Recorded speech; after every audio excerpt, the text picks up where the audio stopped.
Welcome to another video tutorial of Tally ERP9। मैं आपका teacher Atul और आज हम लोग यहाँ पर डिस्कस करने वाले हैं कि आखिर में TDS क्या होता है। ओके, अब आज का टॉपिक स्टार्ट करने से पहले मैं आपको बता दूं, अगर आपने हमारा प्रीवियस वीडियो अभी तक चेकआउट नहीं किया है, इसमें हमने पॉइंट ऑफ सेल की एंट्री कैसे टैली में पास करते हैं, वो होता क्या है, उसके बारे में बताया हुआ है। तो फटाफट से जाइए और वो वीडियो चेकआउट कीजिए।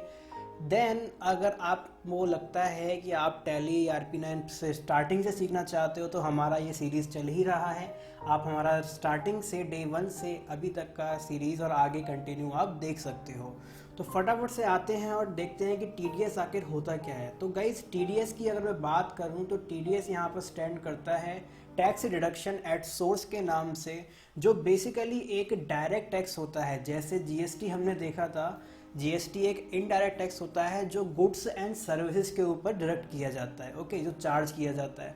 अब यहाँ पर जो TDS है ये भी आपका एक टैक्स होता है जो आपके इनकम पर डायरेक्ट किया जाता है। इनकम लाइक आपको कोई भी इनकम मिलती है, रेंट आपको मिलता है, कमीशन आपको मिलती है, आपको जो है सैलरी मिलती है आपकी, और यहाँ किसी भी तरह का कोई भी इनकम आपको मिलता है तो उस पर पहले ही TDS डिडक्ट कर लिया जाता है अगर वो TDS के एग्जम्पशन लिमिट्स के अंडर आता है तो।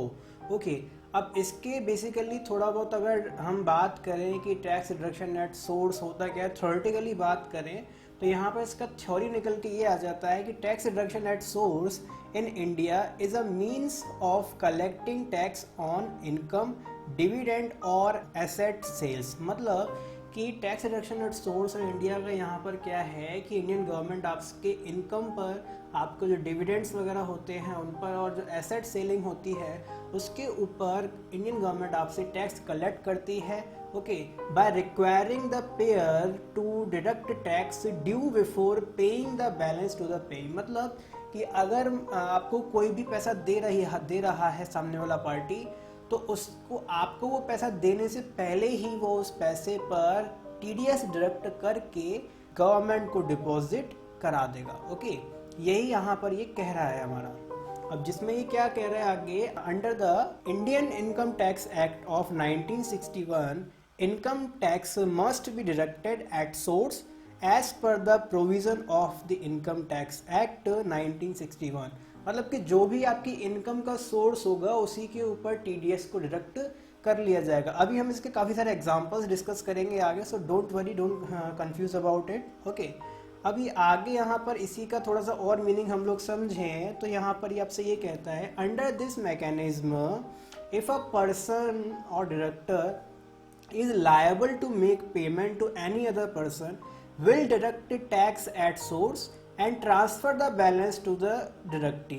यानी कि जैसे मान लो आपको यहाँ पर इंटरेस्ट मिलना है बैंक में, ओके, या आपको लोन के ऊपर इंटरेस्ट मिलना है, तो अब वो इंटरेस्ट है मान लो 60,000 रुपये का जिस पर आपको मिल रहा है, तो आपको जो इंटरेस्ट मिलेगा वो पहले ही 10% काट लिया जाएगा, क्योंकि इंटरेस्ट के ऊपर एग्जम्पशन लिमिट 40,000 की होती है अगर वो आपको अदर देन बैंक से मिलता है तो, और 10% का TDS डिडक्ट किया जाता है। तो आपका जो आपको 60,000 का इंटरेस्ट मिलना था उसमें से 6,000 रुपये का इंटरेस्ट पहले ही डिडक्ट कर लिया जाएगा, बाकी का जो बचा हुआ पैसा है वो आपको दिया जाएगा और 6,000 रुपये गवर्नमेंट को दे दिए जाएंगे। तो यहाँ पर यही कह रहा है, the TDS amount deducted will be remitted to the central government. Okay, अब इसके लिए क्या है, इसको अच्छे से समझने के लिए हम एक बढ़िया सा एग्जाम्पल देखते हैं आगे। जो एग्जाम्पल कुछ ऐसे है कि जैसे मान लो ये आप हो, ओके, आपने जो है एक बिल्डिंग है वो आपने ली हुई है रेंट पर,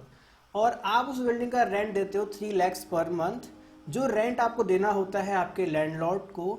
अब आप क्या है यहाँ पर आ जाती है बीच में गवर्नमेंट कि भैया आप जो है अपने लैंडलॉर्ड को अगर रेंट दे रहे हो तो हमारे कुछ यहाँ टर्म्स एंड कंडीशंस हैं, ज़रा उनको देख लो। तो यहाँ पर जब गवर्नमेंट बीच में आएगी तो वो बोलती है कि हमारे टर्म्स एंड कंडीशन कुछ इस तरह से हैं कि TDS का रेंट के ऊपर जो परसेंटेज है वो है 10%, और एग्जम्पशन लिमिट अगर आप अपना रेंट 2,40,000 से ज़्यादा का दे रहे हो तो आपको 10% डिडक्ट करके हमें देना होगा, जैसे हम TDS का नाम देते हैं। ओके, ये आपसे गवर्नमेंट कहती है। तो आप 3 लाख का 10% अगर हम कैलकुलेट करते हैं तो वो यहाँ पर बनता है 30,000 रुपये। यानी कि आप 3 लाख में से 2,70,000 का जो पैसा है वो दे दोगे अपना लैंडलॉर्ड को एज अ रेंट। बाकी का जो यहाँ 30,000 रुपये बचेंगे वो आप दे दोगे किसको, गवर्नमेंट को एज अ टीडीएस।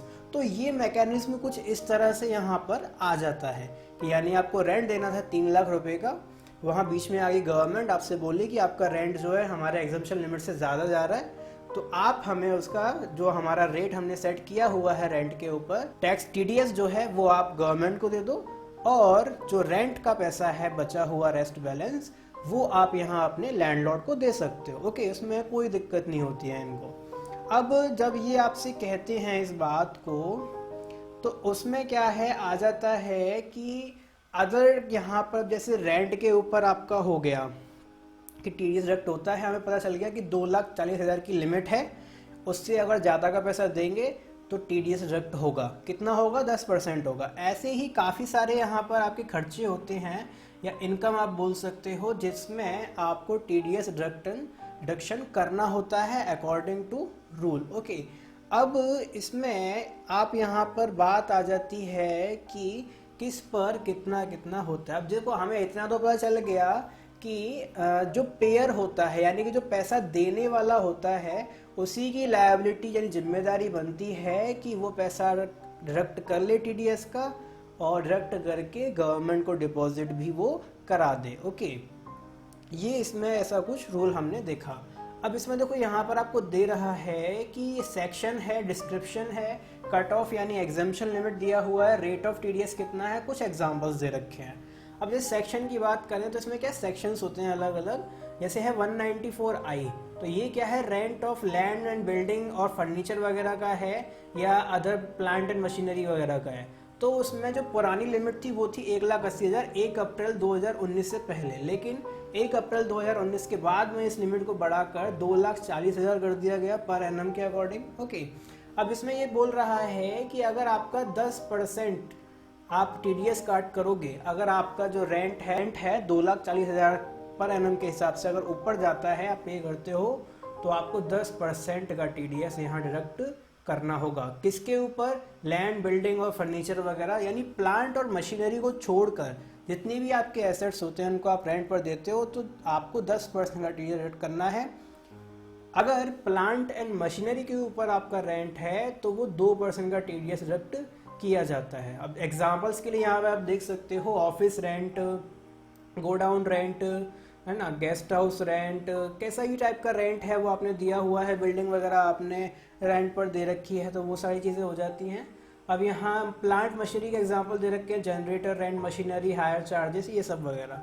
अब ऐसे ही इंटरेस्ट वगैरह पर दिया हुआ है, interest paid by bank on FD या RD, FD fix deposit, RD recurring deposit. Okay, जिसका सेक्शन है 194I, जिसमें अभी जो एग्जाम्पशन लिमिट है वो है 40,000 पर एनम की, जो चेंज हो गई थी 1 अप्रैल 2019 से। ओके, जो यहाँ 40,000 आपको दी हुई है लिमिट, वो है आपके नॉर्मल पर्सन्स के लिए, वहीं सीनियर सिटीजन्स के लिए 50,000 तक की छूट है। ओके, अब उस पर टीडीएस जो है वो 10% का आ जाता है। Saving bank interest not covered, यानी कि इसमें जो सेविंग बैंक का इंटरेस्ट यानी आपका सेविंग बैंक अकाउंट जो होता है उसका इंटरेस्ट इसमें जो है कवर्ड नहीं होता है। ओके, वहीं पर 194I में ही interest paid by others on loan, यानी कि बैंक के अलावा अगर आपको लोन वगैरह पर इंटरेस्ट कोई दे रहा है थर्ड पार्टी, तो उसका जो एग्जम्पशन है वो है आपका 5,000 पर एनम। ये गाइज यहाँ चेंज हो चुका है, ये आपका 10,000 हो गया था 1 अप्रैल 2019 के बाद में। ओके, यहाँ पर ये अपडेटेड नहीं है। 10% का टीडीएस डिडक्ट होता है, और interest on loan taken from bank और फाइनेंशियल इंस्टीट्यूशन अगर not covered, only interest on loan from friend, relatives या related company is covered. Okay, यानी कि आप अगर किसी बैंक वगैरह से लोन लेते हो तो वो इसमें 5,000 की लिमिट में नहीं आएगा, वो आएगा 10,000 रुपये, 40,000 रुपये की लिमिट में। ओके, बाकी ये पीडीएफ वगैरह आपको चाहिए तो डिस्क्रिप्शन में आपसे आपको मिल जाएगा, आराम से डाउनलोड कर सकते हो। अब इसी में आपको आगे दे दिया है 194J। 194J सेक्शन जो है वो होता है प्रोफेशनल सर्विस या टेक्निकल रॉयल्टी कंप्लीट फीस, यानी कि आप किसी भी कोई भी प्रोफेशनल फीस पे करते हो, सीए को फी पे करते हो, इंजीनियर को फीस पे करते हो, लॉयर को करते हो, तो उसकी जो एग्जाम्पशन लिमिट है वो है 30,000 पर एनम और 10% का टी डी डिडक्ट होता है। एग्जाम्पल्स के लिए आप यहाँ देख सकते हो audit fees, bills to professional, C A, C S, C W A, okay, technical services, mutual employ और कॉन्ट्रैक्ट बेसिस एक्सेट्रा एक्सेट्रा। यहाँ पर ये सारे एग्जाम्पल्स यहाँ देखने को हमें मिल जाते हैं। बाकी अब यहाँ बात करें 194H की, 194H हो जाता है आपका कमीशन और ब्रोकरेज वगैरह के लिए, यानी कि आप किसी भी स्टॉक वगैरह पर आप कमीशन या ब्रोकरेज देते हो, जरूरी नहीं है स्टॉक पर दे रहे हो, स्टॉक सेलिंग परचेसिंग पर आप कहीं भी किसी भी पार्टी को कमीशन या ब्रोकरेज आप देते हो तो, और 15,000 रुपये आपका जो है यहाँ पर लिमिट हो जाता है। यहाँ 10% का टी डी डिडक्ट किया जाएगा और commission, brokerage to other sales agent वगैरह वगैरह एक्सेट्रा यहाँ सब दे रखा है। फिर आ जाता है आपका 194IA, ये होता है परचेज ऑफ इमूवेबल प्रॉपर्टी।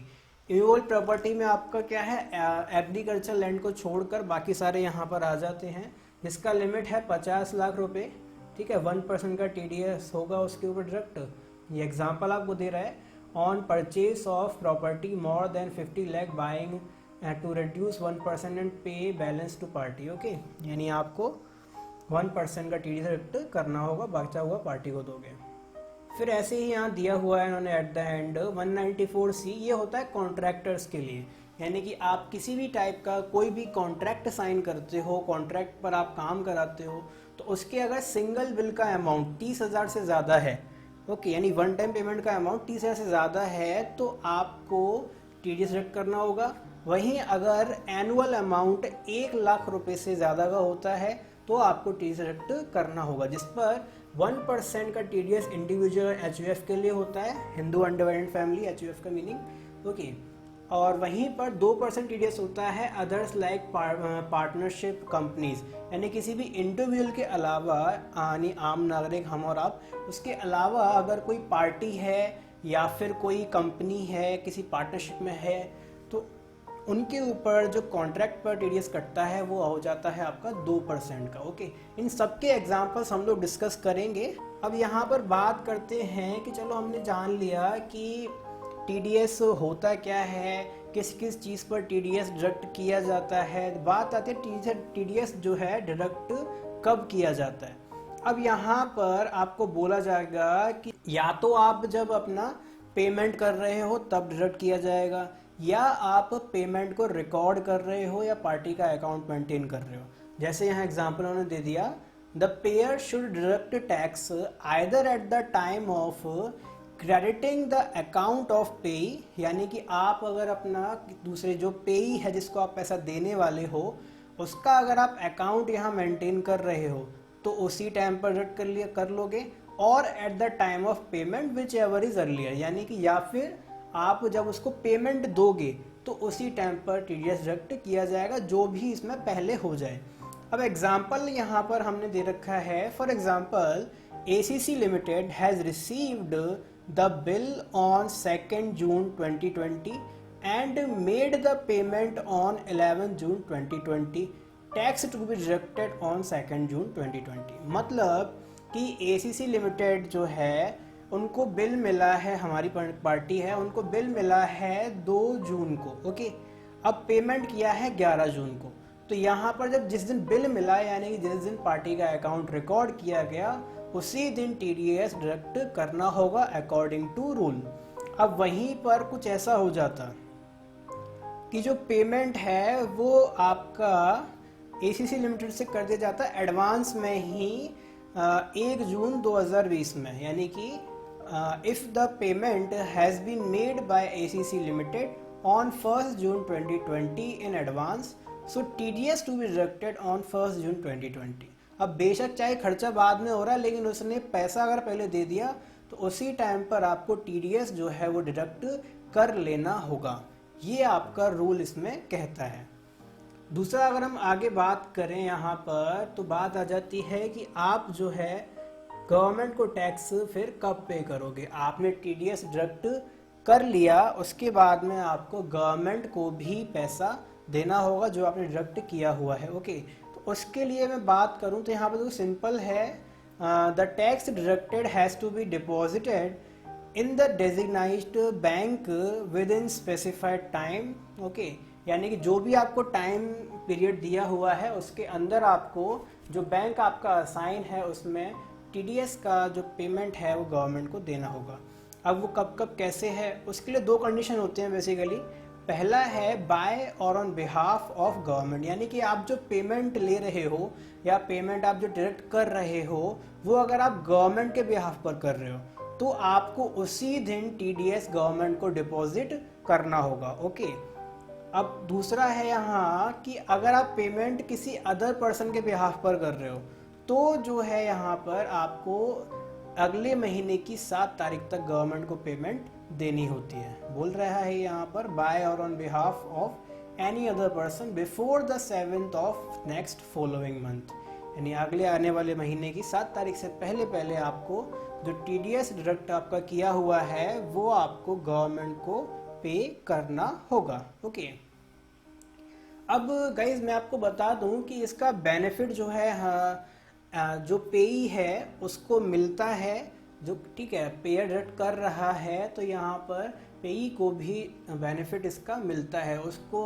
अपना आईटीआर जो हम मेंटेन करते हैं इनकम टैक्स रिटर्न फाइल, वहाँ पर कुछ एग्जम्पशंस छूट मिल जाती है अगर आप अपना टीडीएस डिडक्ट करवा चुके हो अपने इनकम के ऊपर तो। ओके, अब उसके लिए आपको प्रूफ चाहिए होता है, तो प्रूफ के तौर पर जो आपका डायरेक्टर होगा यानी पेयर जो होगा वो क्या करेगा, यहाँ पर आपको एक सर्टिफिकेट इशू करता है, issue of TDS certificate. Okay, अब जो इशू ऑफ टीडीएस सर्टिफिकेट है वो यहाँ पर कुछ रूल्स हैं उसके, वो आप देख सकते हो। It is the duty of the payer to issue TDS certificate to payee, यानी कि जो पेयर है पैसा देने वाला उसकी जिम्मेदारी बनती है कि वो टीडीएस अगर डायरेक्ट कर रहा है तो सामने वाली पार्टी को टीडीएस का वो एक सर्टिफिकेट भी इशू कर दे, और जो ड्यू डेट है इशुएंस की वो कुछ इस तरह से यहाँ पर हमने दी हुई है। ओके, अब यहाँ पर आप देख सकते हो पेमेंट है, पेरियोडिसिटी है, फॉर्म नंबर है, time limit of issuing certificate है। यानी पेमेंट अगर सैलरी का आपको मिल रहा है तो उसकी जो सर्टिफिकेट मिलने का टाइम है वो है एनुअल, आपको 1 साल में दिया जाएगा, जिसका फॉर्म होगा 16, यानी कि जो सर्टिफिकेट का नाम है वो है 16। अब उसका जो यहाँ पर आपको टाइम लिमिट दे रखा है वो है with in 31 May of the financial year immediately following the financial year in which tax is deducted, यानी कि जैसे मान लो आपका जो टैक्स सैलरी है और उसके ऊपर जो टैक्स डिडक्ट हुआ है वो हुआ है 20 और 21 में।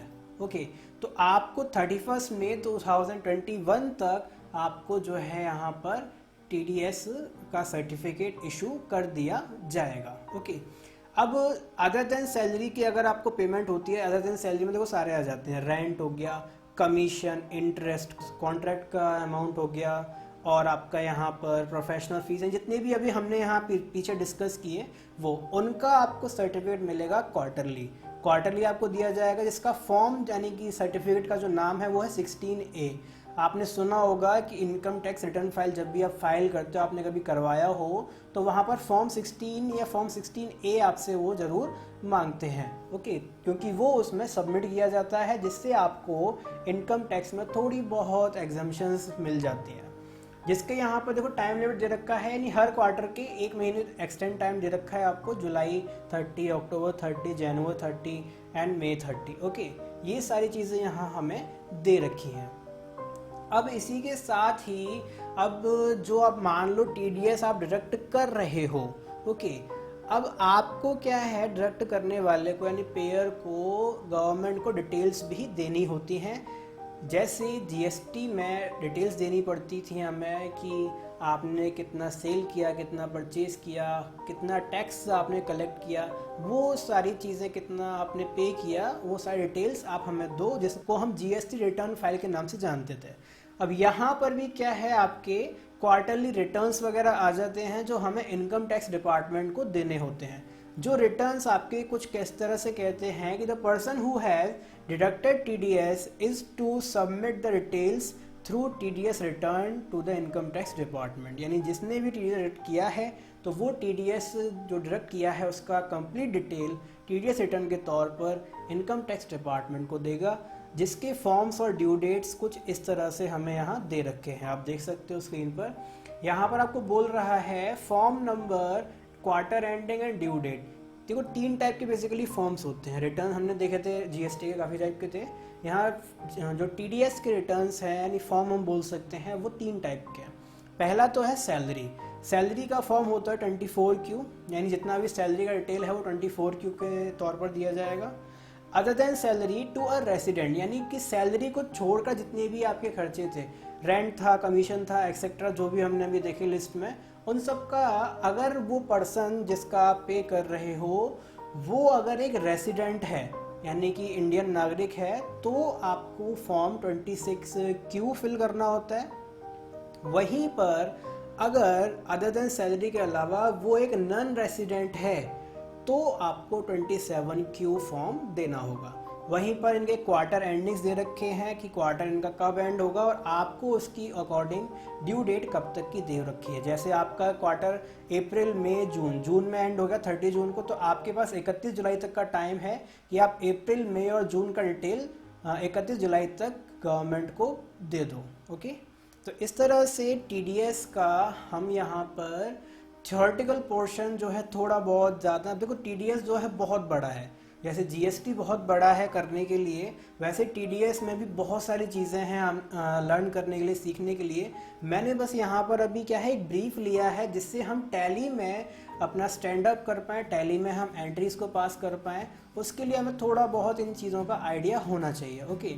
ओके, सो गाइज ये था कि हमने यहाँ पर अभी अपना टीडीएस के लिए जो थ्योरी है, थोड़ी बहुत जो हमें टैली के अंदर रिक्वायरमेंट है वो हमने अभी यहाँ देख लिया। इसके आगे का जो हमारा प्रैक्टिकल सेशन है वो हम अपने नेक्स्ट वीडियो में कवर करेंगे। तो तब तक के लिए tata, bye bye, take care.